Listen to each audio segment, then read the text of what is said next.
అండి మనకి ప్రతి ఒక్కరికి గెనిస గడ్డలు అనేది తెలుసు కదా. చూడండి గెనిస గడ్డలు అనేది ఎలా ఉన్నాయో. ఇవి మార్కెట్లో మనం వేసుకోవచ్చు, మార్కెట్లో కొనుక్కోవచ్చు అనమాట. సో వీటిని మనం బాగా వాష్ చేసి గెనిస గడ్డలు అనేది ఉడకబెడతారనమాట.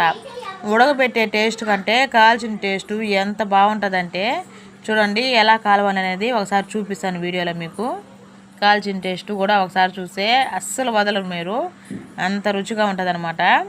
సో ఈ గెనిసగడ్డలని చూడండి నేను నుప్పుల్లో వేసి కాలుస్తారనమాట. నుప్పులు అనేది ఎలా ఉన్నాయో సో ఈ నిప్పుల్లో నేను ఈ గెనిసగడ్డలు వేసినాను చూడండి, ఇప్పుడే వేసాను. సో నిప్పుల్లో ఈ గెనిసగడ్డలు అనేది ఇలా కాలవాలన్నమాట. చూడండి కలర్ కూడా బాగా కాలే నిప్పుల్లో ఈ గెనిసగడ్డలు అనేది ఇలా వేయాలన్నమాట.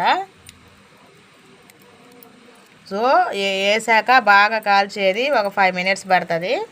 సో ఇప్పుడు కాలిపోయినాయి అనమాట, తీసుకొస్తున్నాను చూడండి. అటువంటి గెనిసగడ్డలు అనమాట. చూడండి ఇట్లా నుప్పుల్లో మనం గెనిసగడ్డలు అనేది బాగా కాల్చుకోవాలన్నమాట. చాలా టేస్టీగా చాలా బాగుంటాయండి కాలినటువంటి గెనిసగడ్డలు. సో ఇప్పుడు మనం దీనిపైన ఉన్న వాటి ఇలాంటి పీస్ అనేది తీసుకొని తింటే చాలా టేస్టీగా చాలా రుచిగా ఉంటుందండి. ఇది లోపల కాలినటువంటి గెనిసగడ్డలు అనేది ఇట్లా కాల్చుకొని తింటే చాలా టేస్ట్గా చాలా రుచిగా ఉంటాయండి. ఇట్లా తయారు చేసుకోండి ప్రతి ఒక్కరు. ఓకేనా? Thank you. నెక్స్ట్ వీడియోలో కలుద్దాం.